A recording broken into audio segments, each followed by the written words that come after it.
Agradezco a los organizadores de este tercer Congreso Internacional de Ingeniería Civil que se está realizando en esta hermosa ciudad de Tunja del bello país de Colombia, mayo del presente año 2011.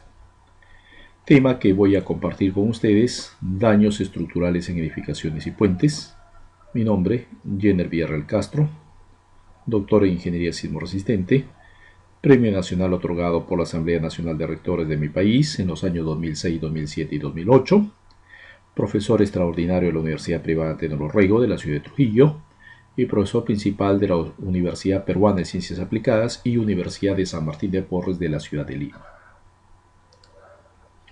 Siempre me gusta iniciar las exposiciones, conferencias, filosofando un poco, y qué mejor con este mensaje que nos dejó Klyachkov, un científico ruso, que nos decía que a las personas no los mata el sismo, sino son los edificios.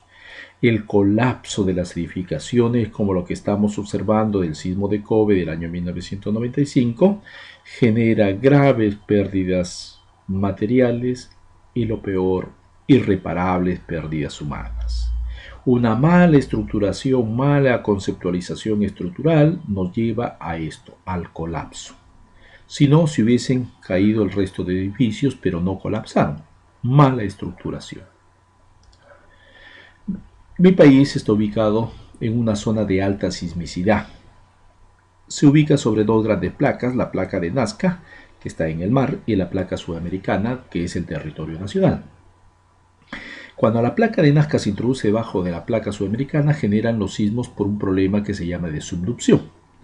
Por eso podemos observar que la zona costera del Perú es la zona de mayor actividad sísmica, donde ha existido mayor número de sismos. Cada uno de estos puntos viene a ser un sismo en la historia nacional, fuente Instituto Geofísico del Perú, pero hay otras zonas importantes, zona del centro y zona del oriente, donde también hay una actividad sísmica importante en los últimos tiempos, que hace que los mapas de zonificación sísmica se actualicen constantemente. La naturaleza nos lleva a eso, a actualizar, a mejorar. Los focos, cuando son superficiales, son los más dañinos para las construcciones.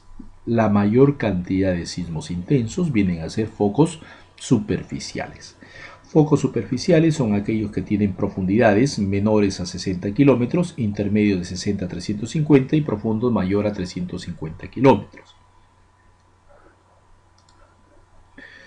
Las réplicas, que vienen a ser sismos de menor intensidad posterior al sismo intenso inicial. El 23 de junio del año 2001 ocurrió un sismo intenso en el Perú, Ocoña, sur del Perú, y este sismo al día 25 de junio del 2001 generó esta cantidad de réplicas. Al 27 de junio una mayor cantidad de réplicas y al 10 de julio mucha mayor cantidad de réplicas, que hace pensar de que las normas deben de trabajar en el rango inelástico. El escaso conocimiento del comportamiento de los suelos hacen que a veces se hagan proyectos ilusionistas como el que estamos observando, donde inclusive hay una forma de acceso hasta la parte baja. Esto es ilógico, pensando en que la roca es un medio donde el sismo, su onda de propagación, va a ser atenuada, pero esta es una roca que está en lo alto. Consecuentemente se tendría que ver qué fracturas podría tener interiores. Por lo tanto, no es correcto ese tipo de estructuración. Peor aún, esto. No se conoce el módulo de elasticidad y se piensa que solamente la inercia es importante para este tipo de vivienda. Una vivienda de esparcimiento de madera, con su escalera caracol para poder acceder a la misma, se piensa que es sismo resistente por la inercia. Pero no depende solamente de la inercia, sino del módulo de elasticidad. Y como sabemos, el módulo de elasticidad de la madera es bastante bajo. No es un medio de soporte adecuado. En el sismo de Chimbote del año 1970, un 31 de mayo, se tuvo cerca de 70.000 personas fallecidas ocurridas en mi país. Yo lo recuerdo ese sismo porque ya estaba vivo y recuerdo claramente nosotros vivíamos en el norte del Perú, la ciudad de Trujillo, y en esta hermosa ciudad de Trujillo, donde realmente está mi familia, pude sentir lo que es el pánico, la desesperación y al mismo tiempo entendí que eran las réplicas. Con el correr de los años me doy cuenta y pude apreciar de que las personas vivíamos en la calle debido a que se iban a producir réplicas constantemente. Y para evitar que el edificio colapse o las edificaciones se caigan y que uno esté dentro de la edificación y perder la vida, es que teníamos que vivir en carpas en las calles. Trujillo está aproximadamente a 120 kilómetros de la ciudad de Chimbote, donde ocurrió este sismo. Muy intenso. Recuerdo con claridad que estuve con mi padre y con mi hermano mayor que yo. Mi hermano salió desesperado, rezaba el Padre Nuestro excelente. Nosotros éramos muy pequeños todavía en esa época. Nuestros padres nos criaron siempre pegados a la religión católica y teníamos que ir a misa todos los domingos a las 7 de la mañana. Era religioso eso. No habíamos aprendido porque éramos muy pequeños, yo tenía 3 años, mi hermano 5 años, y no habíamos aprendido muy bien el Padre Nuestro. Sin embargo, en esos momentos la desesperación y el pedir a Dios que nos ayude, rezábamos perfectamente. Miren ustedes esas enseñanzas importantes. Recuerdo que mi padre quiso abrir la puerta, no pudo abrir, y cuando lo logró abrir y salimos, para él fue algo maravilloso, porque me salvaba la vida debido a que me tenía en los brazos. Y durante esos días, en ese día mi madre había salido al mercado. Cuando ella regresa con mi hermano el mayor, el abrazo que nos dimos fue inconfundible. No lo podré olvidar jamás. Un abrazo tan pero tan bello y tan profundo, debido a que pensamos en lo peor. Nuestro padre nos llevaba a la calma, pero ya cuando, como todo niño desesperado por la madre, al verlo tuvimos un abrazo muy pero muy reconfortante. Esta foto del lado izquierdo pertenece a la ciudad de Huaraz, edificaciones de adobe, donde las personas, por una mala preparación ante un evento sísmico, en lugar de ir al patio posterior, que es bastante amplio, salieron a la calle donde es bastante angosto, como podemos apreciar. Las edificaciones colapsaron y es lo que podemos apreciar en el gráfico del lado derecho. Fallecieron. Yungay solamente quedó esto, las palmeras y las cruces de la iglesia. Nada más. Allá en el fondo está el Nevado del Huascarán. Esto, posterior al sismo del 2007, nos encargaron hacer una evaluación del Ministerio de Trabajo y del Ministerio de Salud. El Ministerio de Trabajo está ubicado en la ciudad de Lima, en la calle Salaberry, cuadra 7. Son 3 grandes torres, la torre del lado derecho, central y el lado izquierdo. Podemos ver un agrietamiento en las uniones. Al ingresar nos dimos cuenta de que habían otros problemas.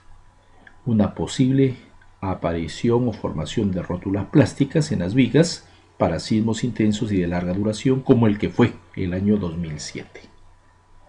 Consecuentemente, es necesario hacer una evaluación constante de las edificaciones para poder determinar el grado en el cual o el nivel en el cual se encuentra el edificio donde habitamos. Esto es peor. Podemos ver de que las vigas están descansando sobre un muro, vino el sismo y se habían colocado zona de segura ante sismo, la S. Sin embargo, el agrietamiento nos indica que es un muro. Por lo tanto, el sismo es aquel que nos saca a la luz todas las deficiencias que se ha tenido en la parte de el proyecto. Consecuentemente, no debemos esperar que el sismo nos diga qué estamos haciendo mal, sino debemos de tomar mayor conciencia porque vivimos en una zona de alta sismicidad y entender que todos los proyectos deben de ser seguros y evitar las pérdidas humanas. Miren ustedes en esta junta. Esta junta pues ha sido rellenado con material excedente cuando sabemos que las juntas lo que tienen que trabajar, la junta sísmica, es para impedir el impacto de los edificios. Consecuentemente, es un material elástico el que debe estar y no debe ser material excedente de obra como el que está ahí. Se coloca el tapajunta, viene el sismo y sale a la luz todos los errores constructivos que existen. Columna corta. Tampoco se debe de diseñar. En la norma peruana desde el año 1997 se dice no a la columna corta. Esto ocurrió en el sismo de Nazca del año 1996. Se tenía columna corta que viene a ser confinado los muros hasta cierta altura, luego la columna está sola, significa una gran fuerza de corte que va a existir ahí, alta concentración de esfuerzo y colapso. Caso típico de los colegios. No se debe crecer en suelos licuables. Moyobamba, año 2005. La licuación de suelos, ¿qué viene a ser? Es el nivel freático que va a ascender, se une con el suelo, su nombre mismo lo dice, se va a saturar, pierde la resistencia y se licúa. Se asientan los edificios, como el que podemos observar en Niigata, Japón, año 1964, colapso de la edificación. Haga también colapso del edificio, de esta vivienda.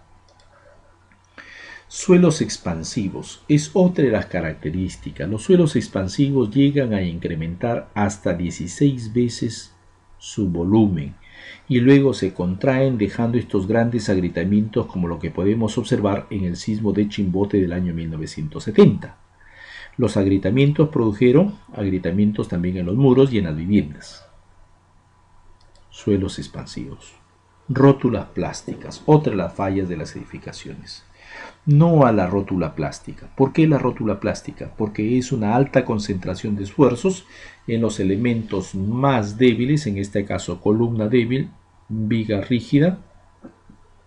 La concentración de esfuerzo se produce en la columna. Fallaron prácticamente en serie. Esto pertenece al sismo de Alaska del año 1964. La componente torsional también en planta es importante considerarlo. En la interacción sabemos de que existe esa componente. La reducción brusca en planta. Podemos ver por toda la altura. En la normatividad peruana está prohibida esa reducción en planta tan brusca. No debe de pasar del 30% de reducción continua. En este caso, los dos primeros pisos aporticados, con el tercer piso una reducción mayor a ese porcentaje. Lo que es peor, entre el tercero, el cuarto y el resto de pisos hacia arriba, tenemos que ya se incorporan muros. Y estos muros todavía tienen ventanas. Otra de las fallas, cambio de rigidez. Y el último piso, piso blando. Problema, Caracas, 1964, piso blando. El Hotel Embassy, año 2007, estaba mal ubicado como zonificación sísmica. Las universidades realizan proyectos de investigación y de proyección a la sociedad, y uno de ellos fue, lógicamente, la microzonificación sísmica de la ciudad de Pisco. Sin embargo, el Hotel Embassy y hospitales estaban ubicados en una zona muy pero muy riesgosa. Eso no es adecuado en una zona sísmica, más aún teniendo este problema de piso blando. Por lo tanto, colapsó este edificio del Hotel Embassy en la ciudad de Pisco, producto del piso blando. Otra vez piso blando. La componente vertical hizo que se produzca un efecto de resonancia y que en estos últimos 4 pisos hayan cedido totalmente y haya colapsado sismo de Caracas, año 1967.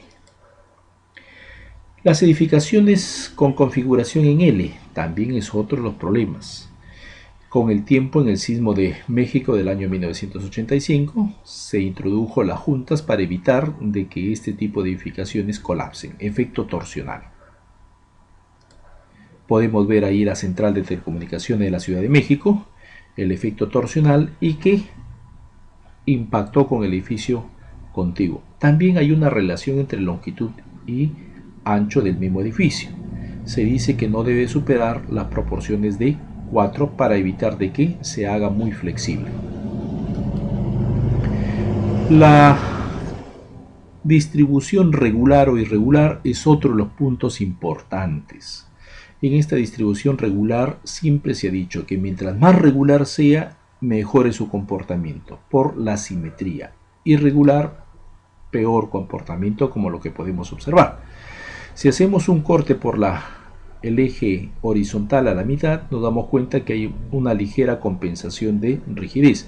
Pero si hacemos un corte por la vertical y miramos lado derecho y lado izquierdo, podemos observar de que es flexible hacia el lado derecho y un poco más rígido hacia el lado izquierdo. Por lo tanto, efectos torsionales van a generarse ahí. En cambio, cuando se tiene edificios totalmente regulares, su comportamiento es óptimo. Los problemas constructivos es otra de las causas importantes en el colapso de las edificaciones. Podemos ver ese detallado de uniones de acero, columna, viga deficiente en esta edificación. Viene el sismo y nos sale a la luz todos los errores que se han cometido en el proyecto. La autoconstrucción más la mala práctica de la ingeniería y de la arquitectura generan un alto porcentaje de deficiencias en los proyectos, ejecuciones y mal uso de los materiales. ¿Qué ocasiona eso? Pérdidas humanas y pérdidas materiales. Hoy en día, el crecimiento vertical es una realidad en casi todas las ciudades del Perú. Para ello debemos entender que el acero es un material que siempre se ha comportado muy bien en el caso de zonas sísmicas. Tenemos el sismo de Alaska del año 1964, donde a pesar que estaba en pleno montaje, no colapsó el edificio. Las edificaciones de concreto, que son regulares, simétricas, también tienen un buen comportamiento en zonas sísmicas. Acá la falla es netamente del pavimento de una zona específica, no del edificio. Se debe que tender a la incorporación de los dispositivos netamente de amortiguación o de disipación de energía. Uno de ellos viene a ser el aislamiento sísmico en la base. Son los sistemas de protección sísmica. Podemos observar que en el gráfico del lado izquierdo el edificio empotrado en la base tiene una gran cantidad de rajaduras o fisuras, y el edificio al lado derecho con aislamiento en la base, no. Desplazamientos controlados y al mismo tiempo menor número de fallas en la estructuración. Eso nos va a permitir reducir las fuerzas de diseño y consecuentemente ahorrar en eso, pero tener un mayor porcentaje de gasto en lo que es el aislador. Pero si uno lo mira como vida útil, es ahí donde realmente el proyecto va a ser más beneficioso, no a los daños. Reducción de daños notoriamente. Edificaciones se tienen diversas a nivel mundial que han sido construidas con aisladores y en este caso con amortiguado. Los disipadores de energía. En el Perú se tiene el aeropuerto Jorge Chávez, el cual ha sido reestructurado o reforzado utilizando disipadores por la altura con una configuración tipo chevron. En esta configuración tipo chevron, lógicamente que se tuvo un déficit haciendo un análisis con la nueva normatividad y se tenía que recuperar esa energía para poder ser disipada lógicamente por sistemas adicionales. Estos sistemas adicionales vendrían a ser los disipadores de energía. La función de los disipadores es reducir desplazamiento, reducir daños, reducir fuerzas de diseño. Vuelvo a repetir, son sistemas de protección sísmica que en un costo inicial de obra van a incrementarse, pero que en la vida útil va a ser muy beneficioso. Todo sismo trae tsunamis. El tsunami viene a ser cuando las olas van creciendo en altura, llegada hasta la costa. Y lógicamente que impactan y generan daños. En el año 2001, el 23 de junio, este tsunami llegó a tener olas cerca de los 6 metros de altura. Los daños podemos ver salinización y impactos que destruyeron estas viviendas. El Callao es una zona cercana o colindante con la ciudad de Lima, y en el Callao tiene un problema complicado que es la punta, que es este sector donde se han hecho diferentes tipos de estudios en cuanto a lo que es problemas de inundaciones. La línea roja vienen a ser inundaciones severas, la línea verde vienen a ser el límite de la inundación, y esas líneas azules vienen a ser las formas como se van a evacuar a las personas. Si eso lo unimos a la calidad de la vivienda que se tiene, lógicamente que el colapso de las viviendas de adobe quincha o madera es bastante alto, bastante alto. Se tienen zonas de evacuación. Tsunamis hemos tenido diversos, y el último sismo de Miyagi en el Japón generó un tsunami. No solamente el sismo inundó la ciudad de Miyako, como podemos ver, sepultando prácticamente las viviendas, puentes, vías de acceso. Las embarcaciones quedaron dentro de la misma ciudad, las avionetas como los automóviles totalmente destrozados, y la explosión del reactor número 4 de la central de Fukushima, que generó un gran problema ambiental y grandes problemas de salud que con el tiempo van a salir a la luz. Probablemente el pueblo o las autoridades del Japón han hecho los mayores esfuerzos, pero esto puede generar mucha mayor amplitud en cuanto a lo que es problemas de salud en los años. ¿Por qué lo digo? Yo estuve cuando ocurrió el sismo, la explosión del reactor número 4 en Chernóbil, Ucrania. Chernóbil está aproximadamente a 300 kilómetros de la ciudad de Kiev, donde yo estaba estudiando. En esta ciudad de Kiev, donde va a ser la próxima Eurocopa 2012, en el año 1992 ocurrió en el mes de abril esta explosión de Chernóbil. Con el tiempo han salido enfermedades como la tiroides y muchas otras enfermedades más que han obtenido personas que estaban en un radio donde se fue contaminado totalmente. Por eso, rogamos a Dios que realmente las consecuencias no sean tan catastróficas como lo que ocurrió en Chernóbil con este pueblo japonés, muy serio en sus acciones y muy pujante en la misma. Ahí está la explosión, pero lo que sí debemos de aprender del pueblo japonés es la calma. La calma ante situaciones extremas siempre la han mantenido. No han ido a la desesperación, y eso se debe a su alta preparación que tienen para situaciones de emergencia. Como países en vías de desarrollo debemos entender que esa lección que ha dado al mundo entero el pueblo japonés es una lección para nosotros también. Puentes. Esta falla de este puente ocurrió en el sismo de Kobe del año 1995, falla tipo acordeón. Se puede ver que los pilares prácticamente han sido desplazados totalmente hacia el lado derecho y el puente colapsó. ¿Qué aspectos hay que considerar en los puentes? Acá tenemos un puente que fue el problema del fenómeno del Niño, una alta creciente de los ríos en cuanto a lo que son caudales y lógicamente que permitió el efecto de socavación, desplazamiento lateral y se llevó todo lo que es el tablero superior. Primero, hay que corregir nuestros propios errores respecto al diseño de proyectos similares. Evaluar las diferentes alternativas, costos también y procesos constructivos.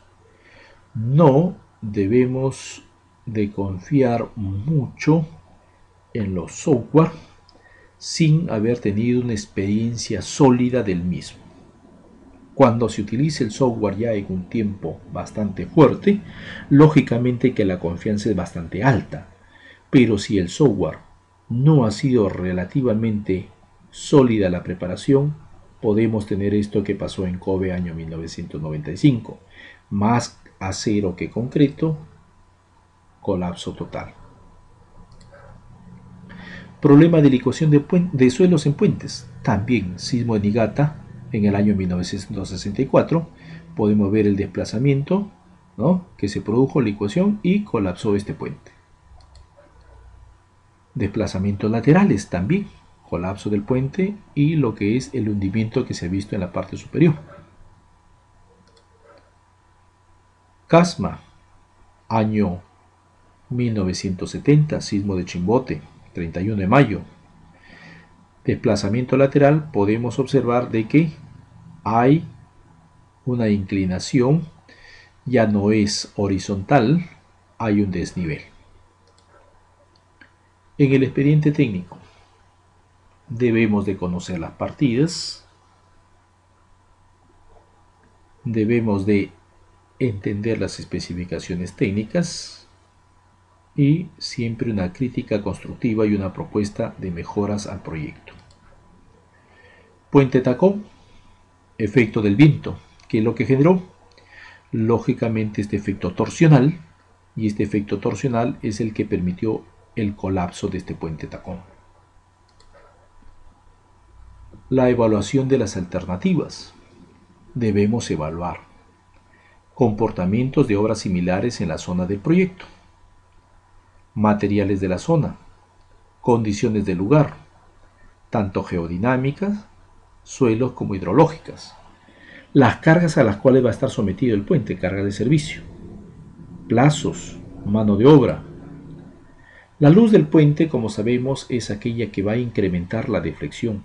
Por lo tanto, una buena alternativa para puentes de grandes luces es el puente atirantado, una contraflecha para evitar de que se produzcan grandes deflexiones. Se tiene que evaluar los puentes. ¿Cuándo se tiene que evaluar? Cuando haya un problema natural como el que podemos observar del fenómeno del Niño, cuando hayan cargas extraordinarias, deterioros. ¿Para qué se evalúa? Para ver el estado en el cual se encuentra. Si es necesario un mantenimiento, una rehabilitación, un reforzamiento o demolición y reconstrucción. Eso se tiene que hacer en forma periódica. Para eso tenemos los ministerios de transportes. Tenemos que hacer la evaluación cuando existan cargas extraordinarias. Para eso se pagan los peajes con la intención de hacer un mejor control en cuanto a cada una de las vías de acceso. Rehabilitación de puentes es cuando ya los daños son locales o globales y es necesario pues rehabilitar el mismo. Durabilidad estructural. Hay que entender que durabilidad estructural no solamente es el F''C, sino también los agentes a los cuales está expuesto el caso específico del puente, agentes externos. Caso del puente, problemas hidrológicos, radiación, lluvias y otros más. Entender que la vida útil viene a ser el tiempo de servicio en el caso de puentes, mínimo 100 años, y luego viene una etapa de reforzamiento que es la vida residual, es decir, llega a un límite de serviciabilidad y la vida residual es la que permite llegar hasta un estado de límite último. En este deterioro tenemos las fuerzas de diseño, así como las deformaciones, no es todo. También son los agentes externos, en este caso la corrosión. Para medir el nivel de corrosión es necesario primero ver o diagnosticar la causa con la cual o por la cual ha sucedido este efecto corrosivo. Puede haber sido recubrimiento. Para ello analizamos también la zonificación y el detallado de los planos. Medimos el nivel de corrosión. Tenemos un manual Durar, que es el que nos permite controlar o disminuir la corrosión o curar la corrosión si los niveles son despreciables, bajos o moderados. Cuando son altos ya no hay técnica que pueda efectuarlo. Acá tenemos mediciones de corrosión. Hoy en día, pues, las grandes empresas, caso en el Perú, Dino, Unicon, Cementos Pacasmayo y todas las concreteras nacionales nos dan lo que es el concreto premezclado. Se hacen estudios inclusive hasta de la microestructura. Esta microestructura nos permite ver, y en la parte de la construcción sabemos de que el acero está cubierto por una capa netamente a la lechada del concreto que lo protege de la acción externa en cuanto a lo que es la corrosión. Pero si hay problemas de agrietamiento que ocurra o cangrejeras, lógicamente que va a ingresar por ahí la humedad relativa, lo llega a saturar y se produce el efecto corrosivo. Esta es la red de poros, como se va formando. La solidificación del concreto, se tienen fotos internas. Y la forma como se podría, en cierto modo, prevenir o hacer las mediciones cada cierto tiempo del nivel corrosivo a nivel interno. Esta técnica se utiliza en los puentes de Maracaibo, en Venezuela, donde se coloca un tipo sensor para poder hacer las mediciones de la corrosión interna. Debemos entender que una cosa es la probeta protegida en un laboratorio y otra cosa es expuesta al medio ambiente. Ahí tenemos el efecto corrosivo. Para ello existen técnicas de curación de la corrosión. Este es un método electroquímico del ánodo y el cátodo, donde se va a curar la barra corroída con una barra externa como si fuese un acero de sacrificio. El tema de protección catódica es una forma muy importante de proteger a las varillas de acero ante la corrosión externa. Tenemos ahí, por ejemplo, esta protección catódica como ensayo del Instituto Eduardo Torroja de España, sometido a una agua con grandes contenidos contaminantes. Sin embargo, ¿qué es lo que tenemos? Que la varilla que está protegida no ha sufrido corrosión y la varilla que no tiene protección ha sufrido la corrosión. Hay otros métodos de extracción de cloruros que vienen a ser la corrosión, como la realcalinización, y tantos otros que los invito a observar, a leer el manual de durabilidad de las armaduras que se tiene como patrón general en nuestros países sudamericanos. Ahí tenemos la corrosión, no es más que un ataque de cloruros que debemos de extraerlo hacia el medio externo. Finalmente termino con un pequeño mensaje en cuanto a lo que es netamente el nivel de investigación que debemos de tener. Miremos algunas fotos de lo que fue Kobe, año 1995 y posterior a la reconstrucción. Colapso del puente, reconstrucción del puente, nuevo puente total. Acá este pilar también, desprendimiento del concreto antiguo, y lo que se hubiese hecho en países en vía de desarrollo, lógicamente utilizar un aditivo, pegar el concreto nuevo al antiguo, luego pintarlo y poner alguna propaganda electoral. Edificio en buen estado, Japón, reconstrucción. Una edificación, lado derecho está en perfecto estado, lado izquierdo se tendría que reconstruir, Japón, reconstrucción. ¿Qué implica todo ello, mis estimados amigos? Que somos países que debemos investigar no sé si el doble, triple, pero debemos investigar mucho más que los países industrializados. Las universidades tienen que ser abiertas a la investigación, las universidades tienen que invertir grandes cantidades de dinero para poder investigar. Y la universidad tiene que estar asociada con el medio en el cual se desenvuelve, servir a las empresas, servir a la sociedad con mejores proyectos, mejor normatividad. De ahí debe de salir las nuevas normas. No esperar que se generen normas internacionales y de ahí adaptar a nuestro medio. Lo que tenemos que hacer es investigar y generar normas propias nuestras de tal manera de que sean totalmente reales a nuestro enfoque nacional. ¿Qué aspectos hay que mejorar en el análisis y diseño de edificaciones y puentes?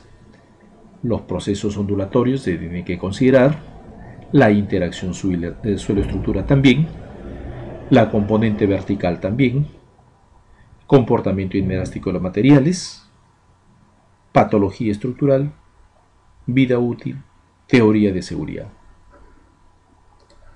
Se los invita a todos ustedes al Congreso Latinoamericano de Ingeniería Civil de profesionales y estudiantes que se va a llevar en este hermoso país del 6 al 10 de septiembre en una maravillosa ciudad, Cartagena de Indias, al cual he sido cordialmente invitado para dictar una de las conferencias. Muchas gracias a todos y me despido con esta foto que corresponde a la ciudad de San Petersburgo, y este puente tiene una historia con la cual el ejército ruso derrotó al ejército alemán en la Segunda Guerra Mundial gracias a estos puentes mecánicos que con el tiempo de invierno el hielo se congeló, pero ante los tanques pesados podían ceder y lógicamente que los alemanes se colocaban al lado del frente, los rusos en el otro lado. Los alemanes no estaban acostumbrados a un frío tan intenso y empezaron a la retirada hacia su país y los rusos atrás y los vencieron llegando hasta Berlín. Muchísimas gracias a todos ustedes por la paciencia que han tenido en escucharme. Gracias a los organizadores. Ahí tienen mi correo electrónico y tienen la dirección de mi blog para que puedan interactuar con mi persona. Muchísimas gracias.